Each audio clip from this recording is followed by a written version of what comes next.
I feel that the approach that the critical drinker is taking right now is just one of pure genius. So frankly, as best as I can tell, this is just a video of Jesse Grant slobbing on a critical drinker's knob. I don't know how else to say it, man.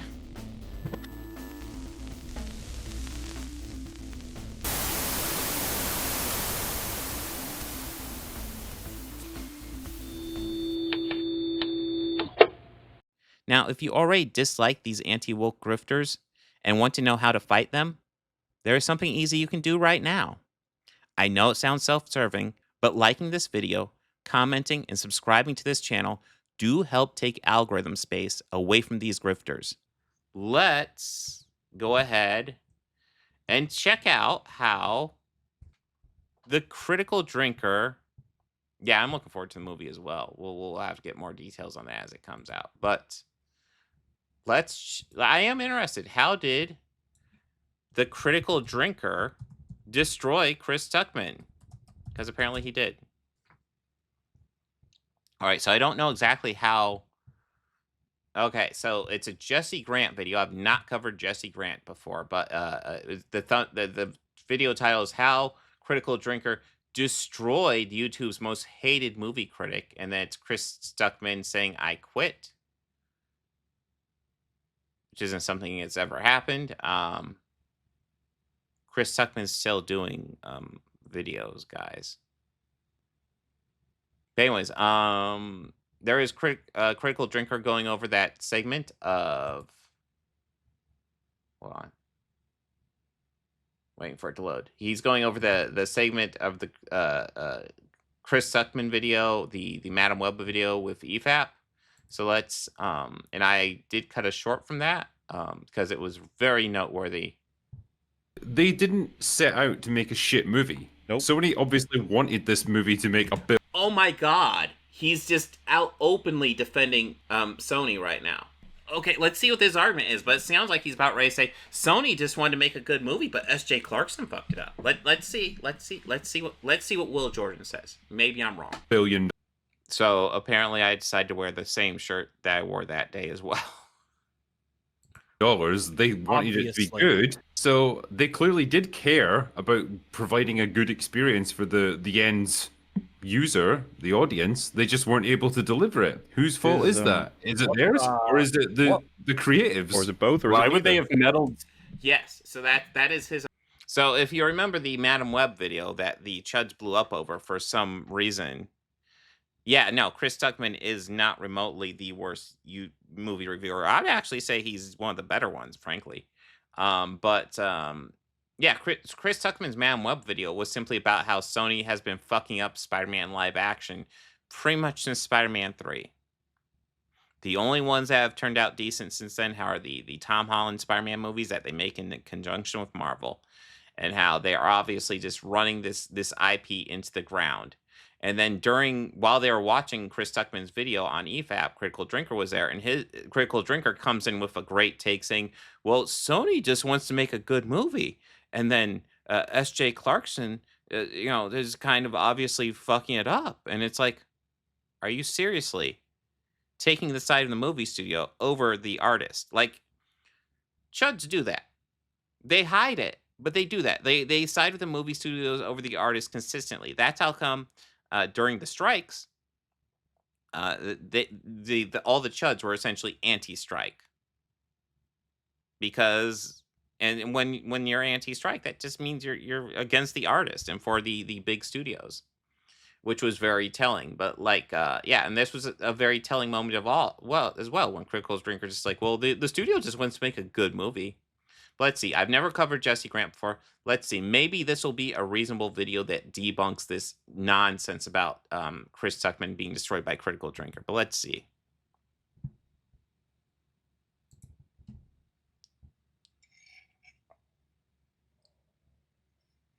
So I think it's fair to say that the critical drinker has completely changed the game of movie criticism as the sheer comedic route.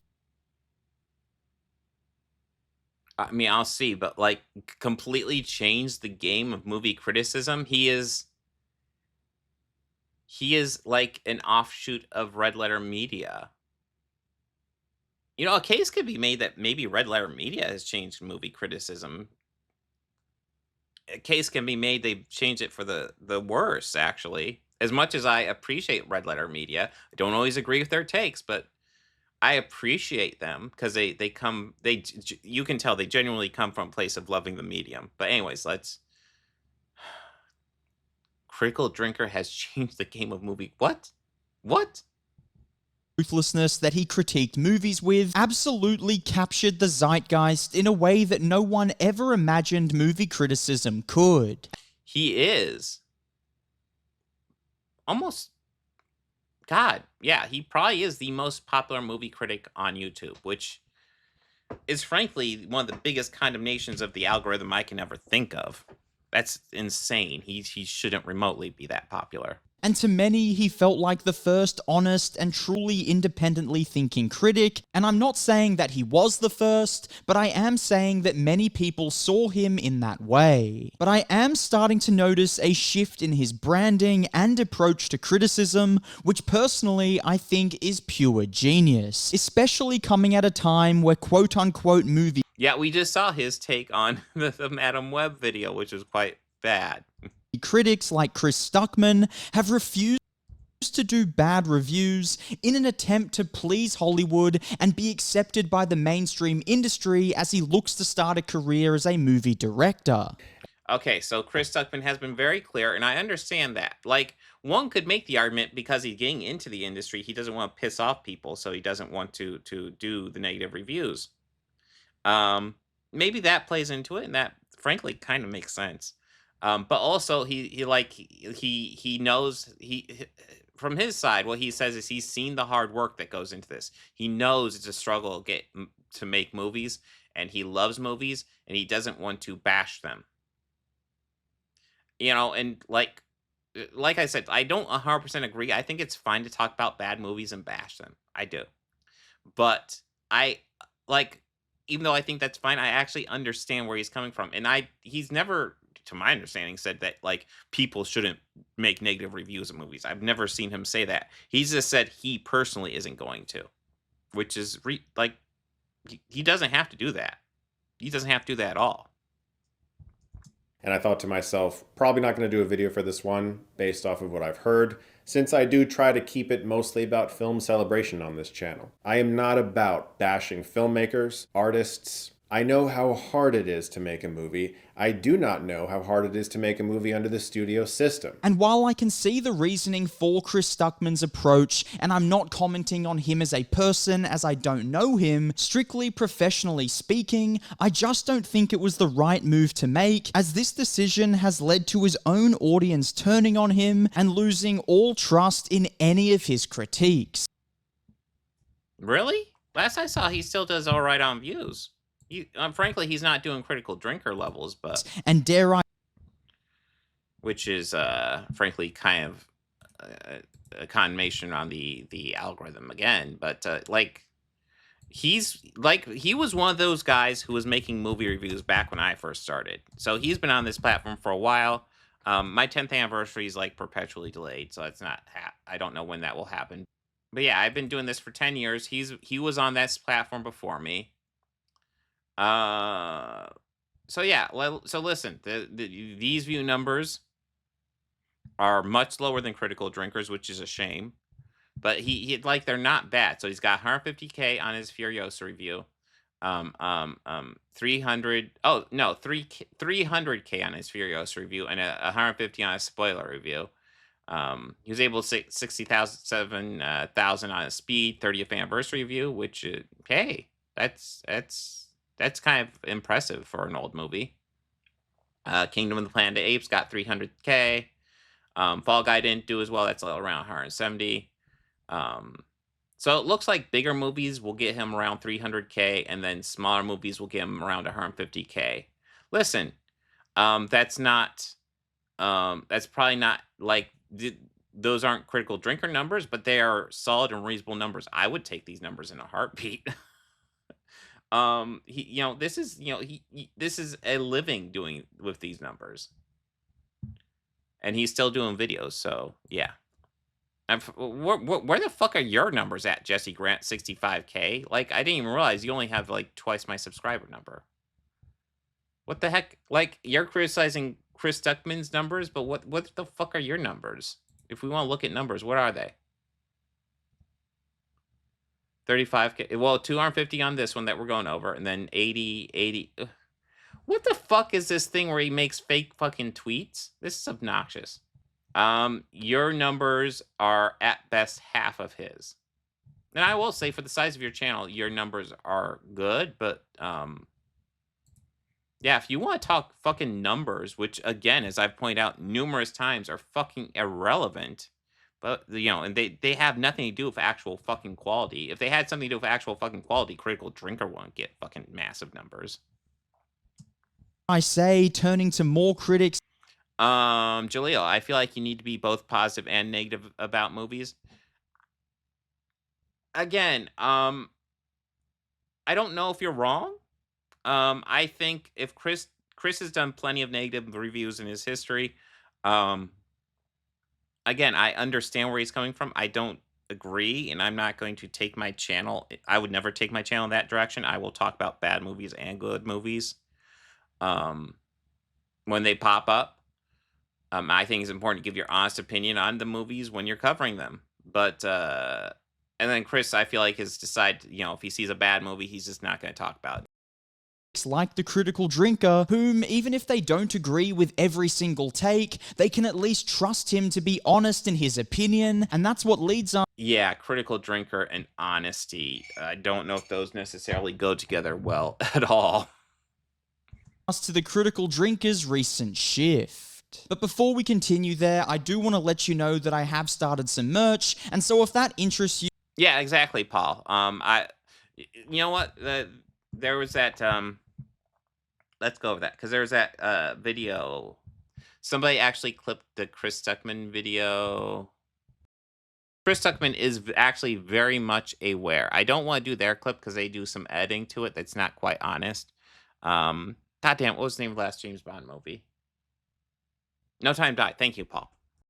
Yeah, it'll probably be the popular part of this review. We don't have to watch the whole thing, but there is a point where Chris Stuckmann indirectly addresses all the outrage culture shit.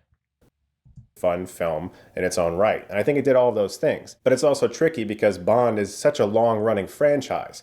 And if you go back to the earlier Bonds, there are things that are in the movies that definitely would not be in the movies today. And I think they do a great job of not only presenting entertaining things that could happen in the future with characters that are in this movie, especially Ana de Armas, who's fucking thrilling in the film. She's not in the movie for very long. That's true. God, I kind of want to rewatch No Time to Die. Yeah, she was great in it. But her appearance is exceedingly exciting. She's fantastic. And she's fucking gorgeous. Holy shit. Fantastic in the movie, and I would honestly love to see more with that character if they ever decide to do more. But people get up in arms about a lot of things nowadays. Outrage is very popular. It's extremely monetizable to get mad about things and scream. And people were upset that they brought on Phoebe Waller-Bridge as a writer because I guess she's a woman. I don't know. That's all I can really think of. Now, I'll be very real with you guys. I notice when movies try to shove things down my throat.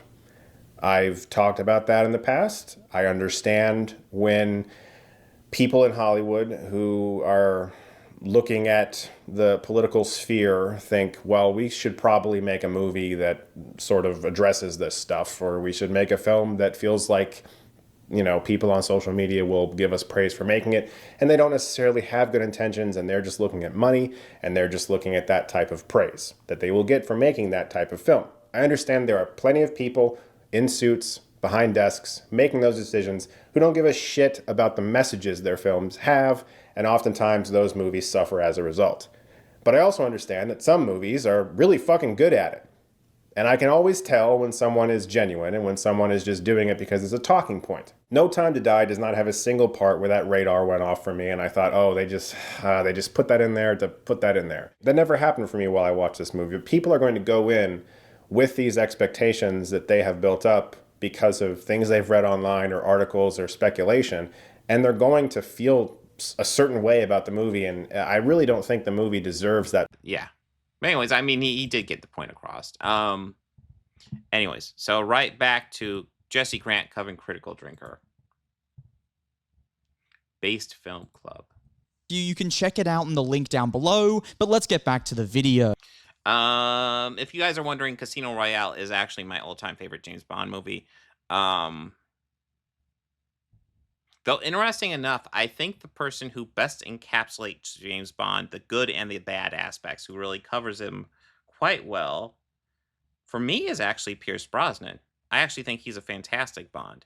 I think he was saddled with not particularly great movies, although GoldenEye, I will stand for GoldenEye all day. GoldenEye was great. But yeah, I would say Casino Royale. Like, I will say, with the exception of Quantum of Solace and Spectre, Daniel Craig had some fantastic Bond movies under his belt. Holy shit. And I think Spectre, like the first act of Spectre, and then anytime when Dave Bautista is on screen, that movie is fire. It's the rest that will holds it down. And then Quantum of Solace is a severe victim of the writer's strike. That movie sucked. GoldenEye, yep, Golden. Like, listen, I think Casino Royale is better than GoldenEye, but GoldenEye is really fucking good. So goddamn good. See, I believe that the Critical Drinker is rebranding and shifting his approach to criticism for the exact same reason that Chris Stuckmann is, as he is releasing his own short film, and I'm sure would like it to develop into a feature, except the Critical Drinker's approach absolutely destroys Chris Stuckmann's because he doesn't have to sacrifice his honesty or integrity as a critic, or even stop being a critic entirely the way that Chris Stuckmann has. Chris Stuckmann hasn't stopped being a critic. I'm sure, like, listen, he only does positive reviews. Like, I feel like people get that confused. Doing a positive review doesn't mean you just shower love on the movie. It just means you only cover the movies that you like. You can still critique those movies. You can still say, hey, this movie did this wrong. I think this movie could have done this better. But, like, it just means you're only covering stuff you like. That you can still critique a movie positively. Like, you can still have critiques of a movie and still be positive towards it. So Taki, while I wouldn't argue License to Kill is the best Bond movie, I would argue it's massively underrated. Dude, like, I'm kind of annoyed we only got, like, I feel like there's only 2 Timothy Dalton Bond movies. There's Living Daylights, which frankly feels like a fucking Roger Moore Bond movie that Timothy Dalton is shoehorned into, and then there's License to Kill. License to Kill is, I think you could argue, is the only pure Timothy Dalton James Bond movie, and it's fucking awesome. And frankly, it is a movie that it's essentially like the prototype Daniel Craig movie. Like, it has a lot of the gritty aspects we got used to Daniel Craig doing, but like fucking 20 years earlier. It's almost like that movie was ahead of its time.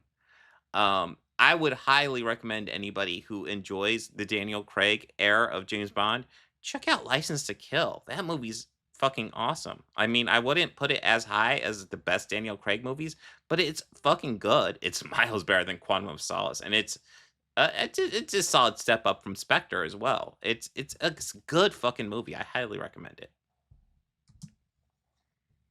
And so that leads us to the question of how exactly has he shifted? And to me, it all starts in the middle. Well, real quick, I will tell you a difference between what Critical Drinker does and what Chris Stuckmann does. I don't know how much Critical Drinker's involved, because one thing I always thought was interesting about Critical Drinker's short film is that he's not directing it. He funded it, and he's producing it, but he only wrote it. He got other people to direct it. Chris Stuckmann's directing. So a director has to work with the cast, the crew, Chris Stuckmann, if he's directing, he's got to work with all the people in that are working on the project with him. He's got to meet with them. He's got to coordinate with them. He is kind of like, it's very intricate. Critical Drinker could literally just write the script, just hand it off to somebody to direct it, and be done with it. Maybe he'll look over it. Maybe he'll be like, I want you to do this, give him notes. But he really doesn't have to be involved that much with the production after he writes it. That's a huge fucking difference. Of last year, 2023, as the critical drinker began production on his first ever short film, which is being developed from one of his novels, and I believe that it was here that he ran into two different options that he could take. One, keep his branding the same, and most likely have no chance of being accepted by the mainstream film industry, or two, continue to be honest, but dive further into the nuances of his argument to not allow himself to be misinterpreted as a toxic or bigoted critic, but rather be seen as someone who's accepting. Okay, real quick, guys. Real quick. Let's see. Do I have let's see what I have on this. Hold on. Of any opinion. He doesn't want to be seen as a toxic critic, guys. He doesn't. So anyways, critical drinker does not want to be seen as a bigot, guys. He doesn't. He doesn't. Don't worry. This was a very recent video. For example, check out this collection of Jedi Padawans and see if you can identify the one demographic that's mysteriously...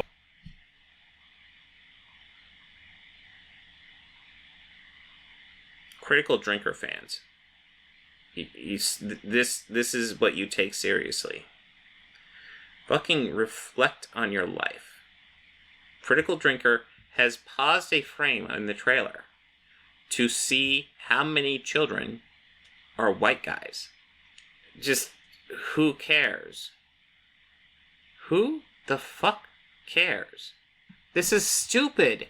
You paused a frame to count the number of men in it. Like, automatically, I know that you are not looking for anything positive or even looking to enjoy this. You are literally playing look for the white guy. This is not a serious person. I need to work on my lighting and my audio, but like the dude there was making a good point on critical drinker. Yeah. That's the Acolyte trailer that came out not that long ago. So this guy's arguing that critical drinkers wants to be taken seriously when critical drinkers playing spot the white guy in the Acolyte trailer. Are you fucking serious? Opinion, just as long as it doesn't get in the way of what makes a movie good. Philosophy behind feminism and I guess how women are treated today.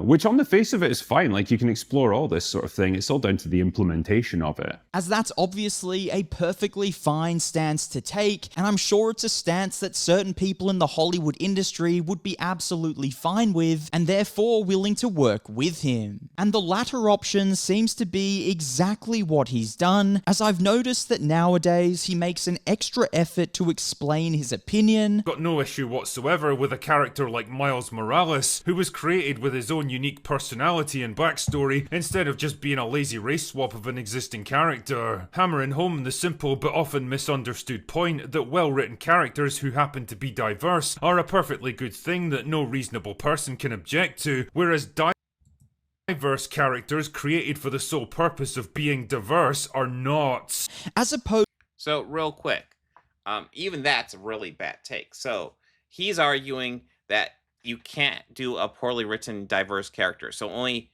poorly written white characters are allowed.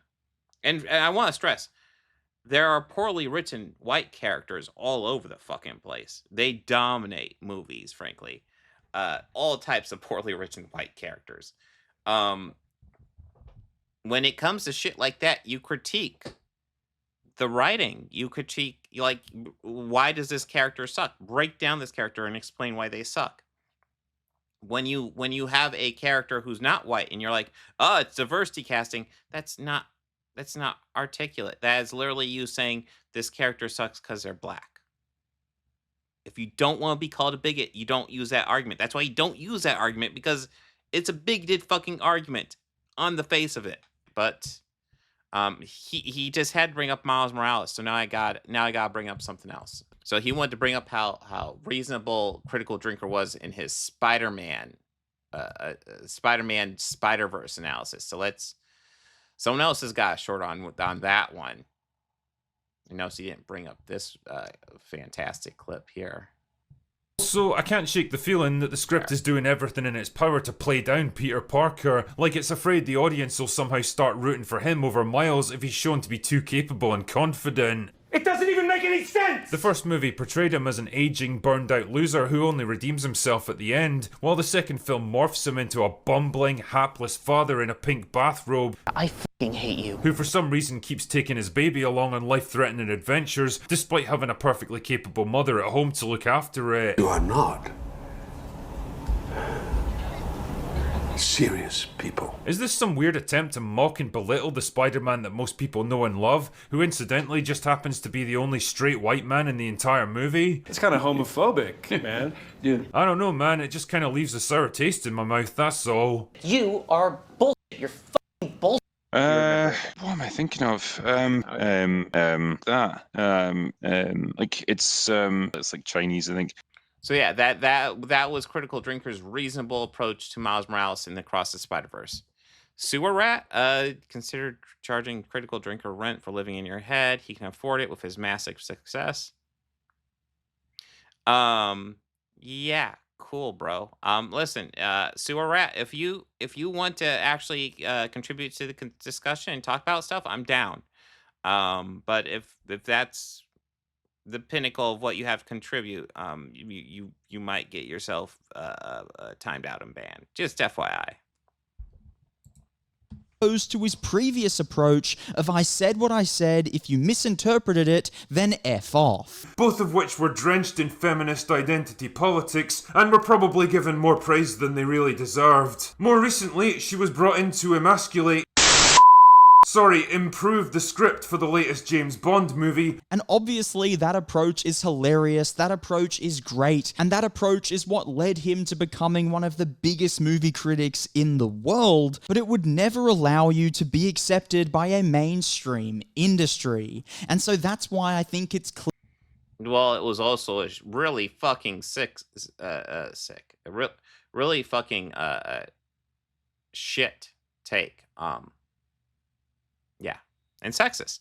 Clear to see that he's made this shift. And look, maybe he's not trying to enter the mainstream film industry, and I'm just completely misinterpreting his videos lately. However, why... Yeah, he still does the cringe shit in his videos. We've already gone over some of it. I believe he is, and why I believe it's also a great decision to make, I'll get into now. See, the social climate and Hollywood climate as a whole has started to shift in recent months. There are now A-list actors calling out the Mary Sue trope in Hollywood. There are top directors expressing their frustration. This is all shit that when you actually look into the article, and he's not even providing like actual sources for these headlines. There's always a much more nuanced thing that they're saying, but they always just take the headline and go, "Oh God, they're on our side." Frustration with the industry putting ideology over quality, and in essence, this is just the industry literally starting to agree with everything that the Critical Drinker has been talking about. So the way that the industry... Wow. Based on the headlines that you provide with no sources, and yes, there were some stories about that. Again, if you dive more into the articles, they're much more nuanced than those headlines, which is a problem with just diving into headlines immediately. But yeah, no, for the most part, none of those articles actually agree with the Critical Drinker's shit. Industry is starting to move. There seems to be no reason that the Critical Drinker couldn't turn his novel and short film into a feature and quite possibly launch a career as a Hollywood screenwriter. And as someone who's been writing books for over a decade, I'm sure he would be thrilled to write on a bigger scale, and seeing as he loves movies, I'm sure he would be thrilled to write feature films. And so I do think he would be... I still think it's interesting. Like I brought up how he's not directing, and I do think it's interesting as someone who apparently loves movies. Well, I guess maybe I'm just putting my own personal experience into it, but like if I were to ever be involved in making a movie, I'd want to direct it, because that is where I would have the most influence over the story, how it's told. That's what I'd want to do. Just being the screenwriter, like I wouldn't want to just be the screenwriter, because it's like you hand over the screenplay and then that's kind of it. Like you can give input and notes, but like you can't really influence it. I want influence it. I want to have my boots on the ground. Yeah, I've only heard shit things about his books, but I haven't read them, so I don't know. Foolish to not at least try and enter the industry, just given the platform that he has. So I think he's made the decision to not change or hide his opinions in any way, and he's staying true to himself, but just choosing to explain these opinions in more.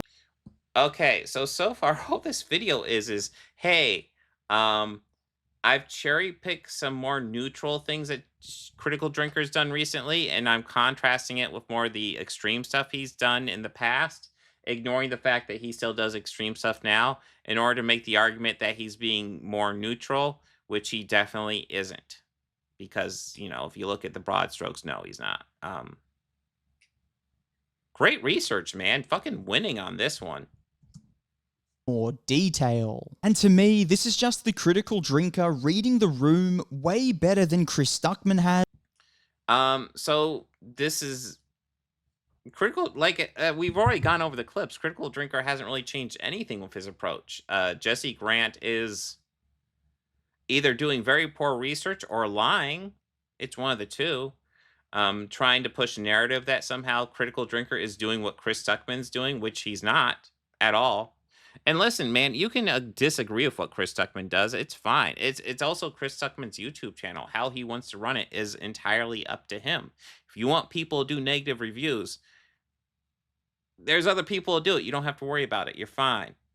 Hell, Critical Drinker will do it, of course.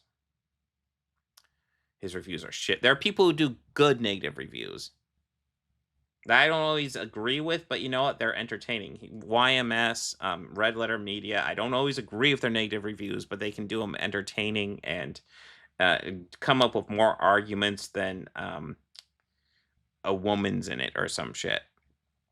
Hell, Chris Stuckmann used to do them, but yeah, like I said, you know, he doesn't do them anymore.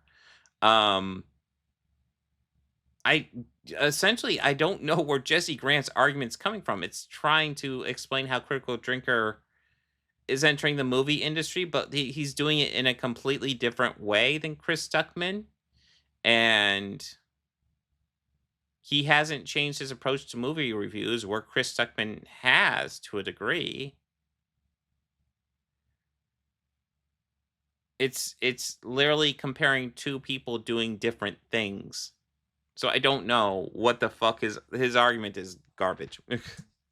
As it seems to be that Chris Stuckmann thought that you couldn't talk negative about other people's work. Okay, again, you can do a positive review and have critiques that are negative in it.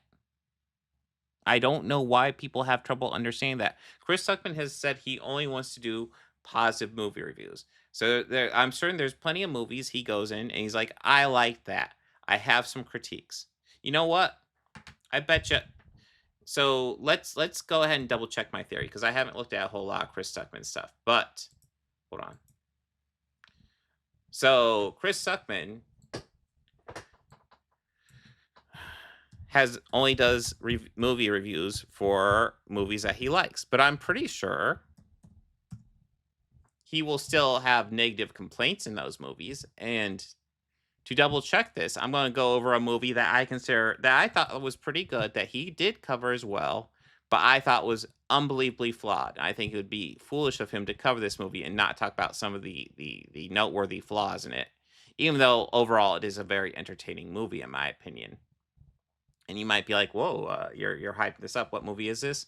This movie is Argylle, and I guess we got kind of a James Bond theme going on, so we'll go into Argylle, which is a kind of a James Bond knockoff thing. This is definitely a flawed movie, but it's entertaining. It's fun despite its flaws. So let's see what Chris Stuckmann says. Argylle is a new film from Matthew Vaughn, the man behind Layer Cake, Stardust, Kick-Ass, the Kingsman movies, X-Men First Class, so many great films. And it's about a reclusive author who writes novels about a secret agent and a global spy syndicate who realizes the plot of the new book she's writing has started to mirror real-world events in real time. Bryce Dallas Howard plays this author, and one of my favorite things about Argylle immediately is the way it explores how a writer might see their world. How they imagine what they're creating on the page, but also how they look around in real life and sometimes insert their creations into real life. In this case, Matthew Vaughn found a really creative way to show. I'm not super familiar with Sean Chandler. I do know Cody Leach, though, so yeah. Like, it's been a while since I don't really watch movie reviews anymore, just because I cover stuff on my podcast, but what I've seen of Cody Leach is quite good. How her brain is working while she's writing, imagining her character saying certain things and then thinking, no, that's just not working. Actually seeing the words on the page fall away and the hero of her story looking at her in the eye and wondering why she has writer's block and what she's going to do about it. And any writer who's ever been in that situation can relate. Her lead character in her spy series, Argylle, is played by Henry Cavill, who has hair just like John Travolta in Broken Arrow. And I can only imagine that putting life into these pages of her book for us to see was very fun for Matthew Vaughn, because he gets to be extremely fantastical and larger than life with all of these sequences. But the engine of the movie really starts to run when Sam Rockwell's character Aiden shows up, who's a super spy who's trying to help Bryce Dallas Howard's character figure out why her novels are mirroring real life. Sam Rockwell is one of the most likable and charismatic actors out there. He's so extremely talented, and he is by far my favorite part of this movie. They go on a journey together to figure out what exactly is going on that can admittedly feel a little bit cluttered sometimes. A lot of things are happening all at once, and you're sort of thrown into a lot of very heavy expositional scenes. Those are critiques. He's noting negatives on the movie quite often, which is necessary when you have this much backstory. But I'll also say that as the film progresses, there were a lot of reveals that I didn't anticipate. There were things I was waiting for that didn't quite happen in the ways that I expected them to, and other times things happened about the way I expected them to. It's a bit of a mixed bag when it comes to surprises. There's one fairly big one that worked. It's a bit of a mixed bag. That's a negative critique. Very well for me, but other than that, I found that I was able to pretty much see where the rest of it was going. Besides the excellent casting, where the movie really stands out is its action sequences. Obviously, Matthew Vaughn has directed some really great action scenes in the past, and there's a few very impressive ones here, namely one involving skating. I don't want to give anything away, that's all I'll say. It was quite mind-blowing, and knowing that it's a combination of actors and doubles and CGI and some truly, truly masterful stunt work made it all the more exciting for me to watch. Although I will say that I do think there's a bit of an overuse of CGI elements. I have to give major props. Negative critique. To Matthew Vaughn's stunt team. They are terrific. They are taking some very nasty looking falls that look bone breaking. Really impressive work. But I will say that the CGI elements that are sometimes utilized around these stunts do distract from what I think is the beauty of the stunts. The visual effects Negative critique of the movie are mostly very good, but there are some action sequences where they stand out as making it look a little more impossible than it would if you just focused on the stunt team doing what they do best. And one thing. Negative critique. So listen, he is giving this movie a positive review, as I did. But he is pointing out lots of negatives in the movie, because there are, like, this is hardly the perfect movie. There are lots of issues, I think, with this movie. I would argue, and maybe he hasn't even gotten to that point, the biggest issue I have with this movie is that it gets very overindulgent. Matthew Vaughn obviously knows he's got some cool stuff, and he will linger on it way too long and just focus on it way too long. And that really showed quite a bit. The movie's also overlong. It needed to be trimmed down quite a bit. Still, overall, an entertaining movie. But my point stands. It's exactly like I thought. He's only reviewing movies he likes, but he's not saying, oh, these movies are the best thing ever. He's saying, hey, here, he's giving a critique. He's saying, here's positives and here's negatives on this movie. He's doing a normal review. He's willing to say negative stuff on the movie, but, he's just posting the positive reviews. So yes, he 100% is still, pointing out negatives in movies. So I guess that claim's fucking debunked. work, when in reality giving a negative review on a movie isn't a personal attack on the directors or the cast. Because personally, I like Henry Cavill.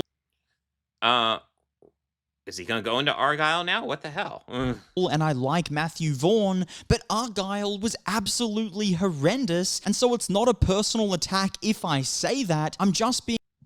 No? Well, number one, I would like to see Chris... Where's the point where Chris Stuckmann says it's a personal attack to critique it? Because as I just pointed out in this specific example, Chris Stuckmann did give critiques to Argylle. He did. And I know lots of people hate that movie. I'm much more on the side of Chris Stuckmann. I enjoyed it for what it was. It has serious flaws. It has absolutely serious flaws. And why the fuck are you using cam footage to cover this movie? Why didn't you just pull it from Chris Stuckmann's actual review? What the hell? Being honest to myself, I'm being honest to my subscribers, and I'm just keeping integrity with my career.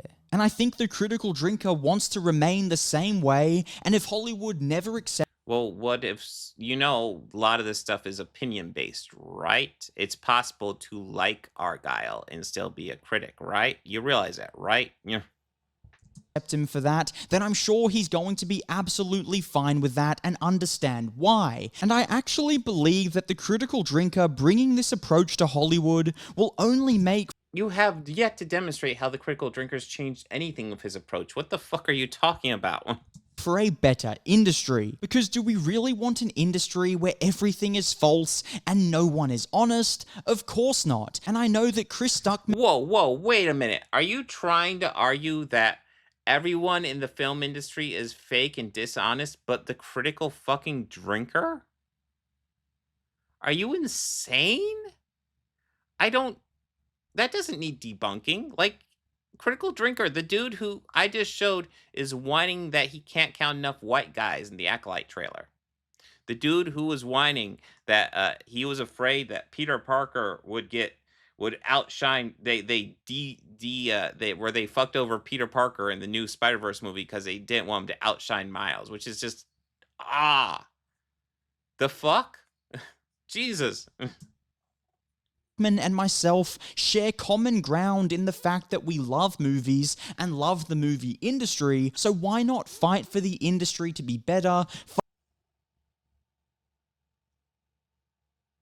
I don't know if Chris Stuckmann's ever made the argument that he loves the movie industry. I love movies. I think movies are great. I don't think I would make the argument that I love the movie industry, because the movie industry is fucking messed up. The indie scene's awesome.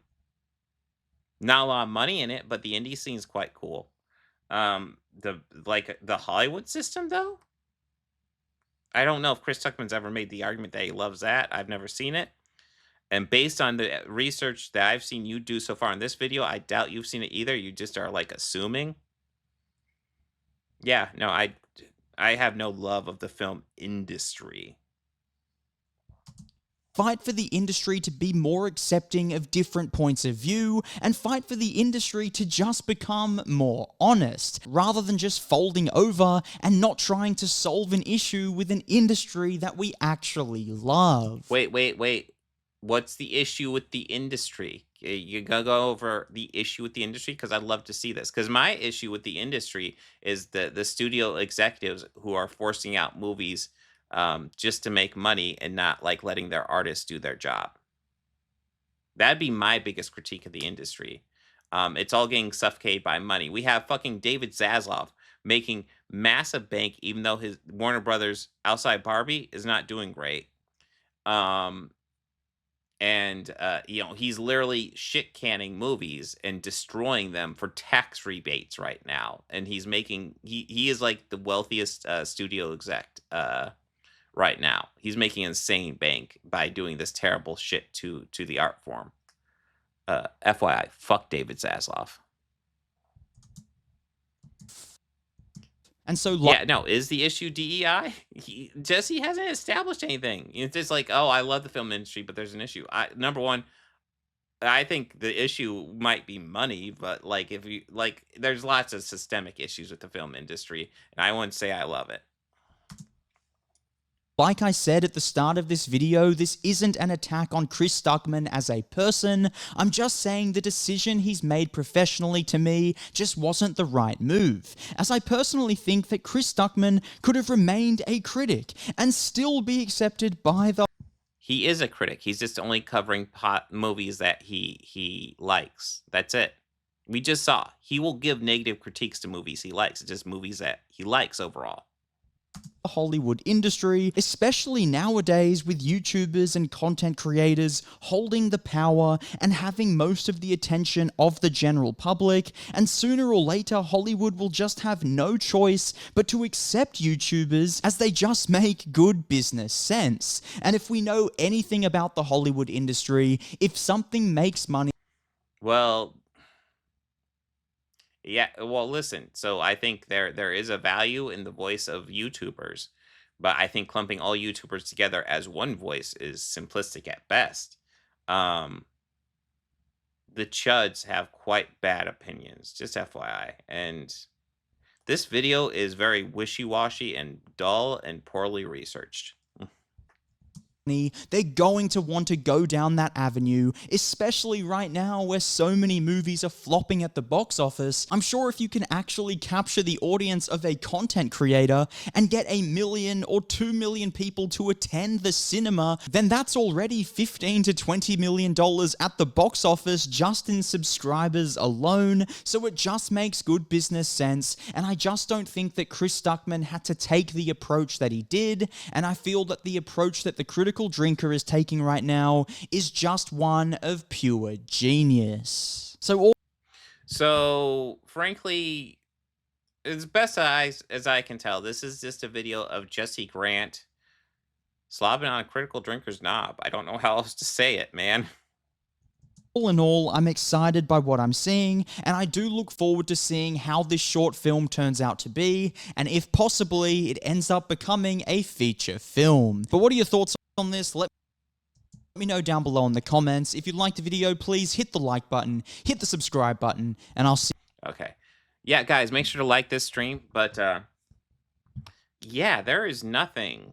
Like, that was wishy-washy at best and just came off like Jesse Grant was just really sucking up to Critical Drinker. I don't know how else to describe it. That was kind of a pathetic video, frankly. I guess it's the best word for it, pathetic. Like, the research is almost non-existent. The takes are garbage. All easily debunkable, and I'm glad I actually got a moment to actually go over the fact that, yes, Chris Stuckmann does have negative critiques of movies. He just only covers the ones he likes, but even in the ones he likes, he'll be like, this kind of sucked and this kind of sucked. God, so that was just really boring and just poorly researched. I don't even know how else to go over it. But yeah, Jesse Grant sucks, and he's, I assume, pretty much a chud, but like maybe just chud adjacent.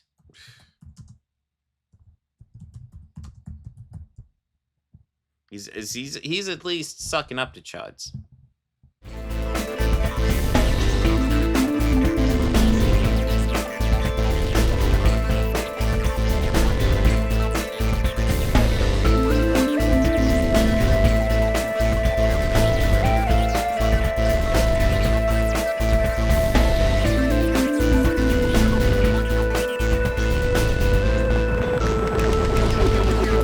Books, records, films, these things matter. Call me shallow. It's the fucking truth.